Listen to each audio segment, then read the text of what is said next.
ಸಸ್ಯಗಳಿಗೂ ಕೂಡ ಜೀವವಿದೆ ಎಂಬ ವಿಚಾರವನ್ನ ಜಪಾನ್ ದೇಶದ ವಿಜ್ಞಾನಿಗಳ ತಂಡವೊಂದು ವಿಡಿಯೋ ದಾಖಲೆ ಸಮೇತ ಬಹಿರಂಗಪಡಿಸಿದೆ. ಸಸ್ಯಗಳು ತಮ್ಮ ಸುತ್ತಮುತ್ತ ಪರಿಸರದ ಆಗುಹೋಗುಗಳ ಬಗ್ಗೆ ಪರಸ್ಪರ ಮಾತನಾಡಿಕೊಳ್ಳುತ್ತದೆ ಎಂಬ ವಿಚಾರವನ್ನ ಭಾರತೀಯ ವಿಜ್ಞಾನಿ ಜಗದೀಶ್ ಚಂದ್ರ ಬೋಸ್ 1901ರಲ್ಲೇ ಖಚಿತಪಡಿಸಿದ್ರು. ಆದರೆ ಸಸ್ಯದ ಎಲೆಗಳು ಪರಸ್ಪರ ಮಾತನಾಡುವ ದೃಶ್ಯವನ್ನ ಇದೇ ಮೊದಲ ಬಾರಿಗೆ ವಿಡಿಯೋದಲ್ಲಿ ಸೆರೆ ಹಿಡಿಯಲಾಗಿದೆ. ಅಪಾಯ ಎದುರಾದಾಗ ಅಥವಾ ಹವಾಮಾನ ಬದಲಾವಣೆಯ ಸಮಯದಲ್ಲಿ ಈ ಬೆಳವಣಿಗೆಗಳು ಸಸ್ಯಗಳಲ್ಲಿ ನಡೆಯುತ್ತವೆ.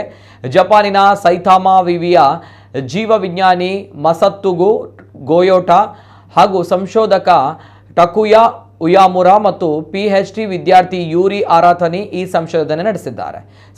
ಈ ವಿಡಿಯೋವನ್ನು ಜಪಾನಿನ ನೇಚರ್ ಕಮ್ಯುನಿಕೇಷನ್ ತನ್ನ ಟ್ವಿಟರ್ ಖಾತೆಯಲ್ಲಿ ಹಂಚಿಕೊಂಡಿದೆ.